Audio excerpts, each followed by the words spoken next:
Pemirsa, hari ini kubu PDI Perjuangan dan Gerindra masing-masing mendeklarasikan calon wakil presidennya. Mantan wakil presiden Yusuf Kala dideklarasikan jadi cawapres untuk capres Joko Widodo. Sementara mantan Menko Perekonomian Hatta Rajasa juga dideklarasikan menjadi calon wakil presiden untuk Prabowo Subianto. Apa plus minus dari JK dan Hatta? Mengapa keduanya dipilih menjadi calon wakil presiden dan apa dampaknya terhadap para pemilih dalam menentukan pilihan pada Pilpres 9 Juli yang akan datang? Lalu pertanyaannya adalah bagaimana kinerja mereka masing-masing dalam pemerintahan nanti jika keluar sebagai pemenang dalam Pilpres. Baik, untuk kali pertama ini kita akan membahas topik bersama ahli psikologi politik Hamdi Muluk dan juga Ketua DPP PD Perjuangan Andreas Hugo Parera. Dan nanti di segmen berikutnya akan bergabung bersama kami juga Ketua DPP Partai Amanat Nasional Catur Sabto Edi. Bapak-bapak sekalian, terima kasih bergabung sama kami. Prof. Hamdi, terima kasih. Terima kasih, Doni. Pak Andreas, apa kabar? Selamat malam, Doni. Sehat? Selamat malam. Alhamdulillah, sehat. Lebih semangat hari ini dong ya, karena sudah deklarasi ya. Sudah lega, Pak Andreas. Tapi Akhirnya- sekarang sudah tidak ada pilihan Akhirnya dapat lagi. pasangan juga. Nah, sudah nggak jomblo lagi. Ya. Pak Andreas, apa yang membuat PDI Perjuangan sangat yakin sekali? Kalau boleh saya ganti bukan PDI Perjuangan, Bu Mega yakin sekali bahwa oke, Mas Jokowi monggo nanti sama Pak JK saja. Ya, jadi mengenai pasangan ini, yang pertama bahwa Ibu Mega itu memberikan kepercayaan penuh pada Pak Jokowi untuk melihat yang mana yang cocok buat Pak Jokowi sebagai calon presiden, dan kemudian tentu dikonsultasikan gitu, Iya. dengan Ibu Mega, juga dengan pimpinan-pimpinan partai yang lain gitu. Nah, tentu dari berbagai macam proses dan konsultasi yang selama ini berjalan, memang ya kita tahu bahwa masyarakat selama ini juga menanti gitu. Dan proses ini berujung pada hari ini atau tadi malam, sehingga itu sudah diputuskan. Dan saya kira Pak JK ini, Pak Yusuf Kala ini adalah pasangan yang ya dengan berbagai macam poin plus minus, tapi lebih banyak plusnya tentunya. Oke, itu Sehingga kita ini akan menjadi bahas nanti pilihan, Pak Andreas menjadi soal plus pilihan, minus. ya. Tapi apakah dipilihnya Pak Yusuf Kala ini merupakan pilihan yang terbaik yang dimiliki oleh PDI Ya Perjuangan pasti saat dong, ini? pasti. Karena kalau kita lihat dari berbagai survei yang dilakukan, memang Pak JK pasangan Jokowi Yusuf Kala ini memang yang paling tinggi elektabilitasnya. Nah, di samping itu kita perhatikan juga bahwa kalau dilihat dari track record ya, dari Pak Yusuf Kala dengan Pak Jokowi ini adalah pasangan yang saling melengkapi. Kita tahu bahwa Pak Yusuf Kala adalah orang yang sangat berpengalaman, baik di dunia bisnis, dunia pemerintahan. Beliau pernah menjadi menteri di beberapa kabinet, kemudian menjadi wakil presiden. Beliau juga aktif di organisasi sosial. Jangan lupa pernah jadi capres juga. Pernah jadi capres juga. Jadi sehingga pengalaman sudah sangat banyak, dan ini adalah pasangan yang bisa melengkapi. Nah, di samping itu kita perhatikan juga dari tipikal kedua calon presiden dan calon wakil presiden, Pak Jokowi dan Pak Yusuf Kala ini, kita perhatikan bahwa Pak Jokowi adalah tipe pemimpin yang ya boleh dikatakan solidarity maker lah gitu. Yang nggak gampang yang tersinggung maksudnya. Ya bisa menjadi magnet publik gitu. Atau bisa nggak Jokowi menerima, memahami watak dan karakter Yusuf Kala? Saya kira dua-duanya harus saling memahami gitu ya. Dua-dua harus saling memahami, baik Pak Jokowi memahami dan Pak Yusuf Kala juga memahami. Tetapi secara normatif harus kita katakan bahwa wakil presiden itu dalam undang-undang dasar kita adalah membantu pekerjaan presiden. Dia adalah pembantu presiden gitu. Yeah. Nah, itu sudah diatur di dalam undang-undang dasar kita.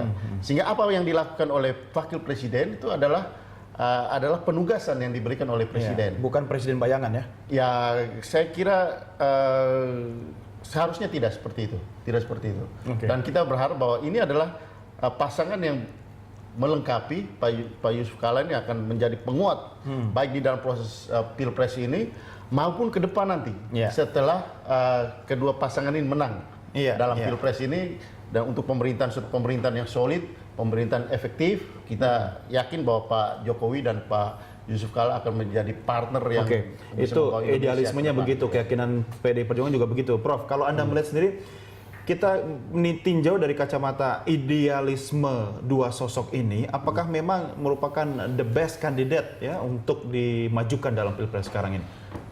Oh iya, saya dulu mungkin berapa 5-6 bulan yang dulu ketika ditanya wartawan, saya konsisten mengatakan bahwa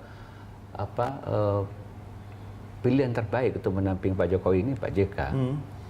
Terbaik atau teraman untuk sekarang ini? Enggak, terbaik. Karena kita harus realistis misalnya bahwa pemerintahan ke depan itu tantangannya berat gitu ya. Segudang persoalan sudah menanti gitu loh. Idealnya memang ada sosok yang memang track record itu jalurnya itu ya menanjak terus gitu ya. Misalnya dari menteri gitu ya. Ke presiden, tapi kita lihat hari ini dua-duanya sebenarnya minus di situ. Kita lihat Pak Prabowo ya di sebelah sana gitu, itu juga karir dia terakhir adalah karir militernya harus diamputasi, dan karir militer berbeda jauh dengan pemerintahan, jauh sekali, dan itu pasukan tempur ya. Terus Pak Jokowi sebenarnya track pemerintahnya jauh lebih ada gitu ya dari Solo. Walaupun tidak penuh begitu ya. Jadi di Solo penuh. Di Solo penuh satu periode sampai 1,5 periode sampai 2 periode gitu lah. Jadi periode kedua dia DKI 2 tahun ya. Tapi dari apa yang kita lakukan kita melihat dia sudah bisa memerintah juga ya. Keputusannya juga cepat walaupun memang agak sedikit pragmatis gitu ya. Tapi maksud saya kondisinya sama dua-duanya itu. Nah, waktu itu saya mengatakan kalau Pak Jokowi mau maju, memang di backup oleh orang yang sudah pengalamannya panjang. Artinya ini memang posisi yang saling melengkapi. Saling melengkapi. Jadi banyak orang cuma membesar-besarkan hal seperti ini. Menurut saya orang kurang paham makna situasi. Misalnya orang mengatakan begini kan, oh ini nanti akan ada matahari kembar, karena Pak JK juga pengalaman dari 2004 ke 2009 ketika dengan SBY, peran JK begitu menonjol ya, dan banyak terobosan-terobosan dia ambil gitu ya. Itu orang mengatakan nanti akan matahari kembar. Bahkan Pak Safi Ma'arif agak the real presiden itu katanya kan. Tapi orang lupa situasi 2004 terpaut 10 tahun dari sekarang ya. Ada faktor pematangan usia juga, dan ada lagi situasi yang berbeda. Pada waktu itu wajar, saya kira ada sedikit rivalitas ya, wakil presiden juga ingin menonjol karena waktu itu dia ketua Golkar. Dia 2009 memang ingin maju juga gitu ya. Ya, ketika misalnya opsi Pak JK waktu itu dengan SBY tidak terjadi, tentunya dia akan berkompetisi. Nah, bayang-bayang akan berkompetisi itu ada pada Pak JK dari menjelang 2009. Kalau sekarang lebih aman ya posisi JK ini ya. JK mau apa lagi? Udah tua, maksud saya ya. Tapi bukan berarti tidak produktif. Bukan tidak produktif maksud saya beliau sadar bahwa usia dia untuk maju Pilpres itu lagi.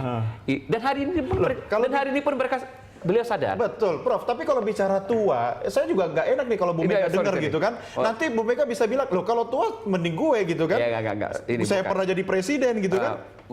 Iya, umurnya sudah lebih tua.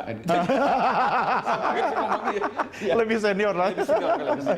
Artinya dari sisi pengalaman memang bisa membackup Jokowi ya.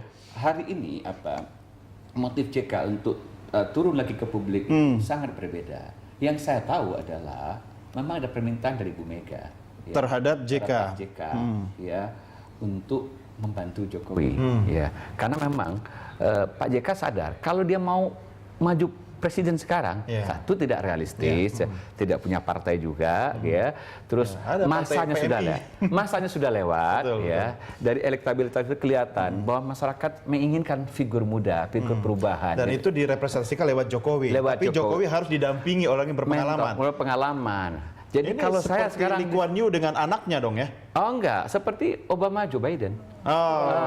Itu dia referensinya. Baik, itu. Kita break dulu, kita akan lanjutkan sampai berikutnya. Baik, pemirsa, kami segera kembali, tetap bersama kami.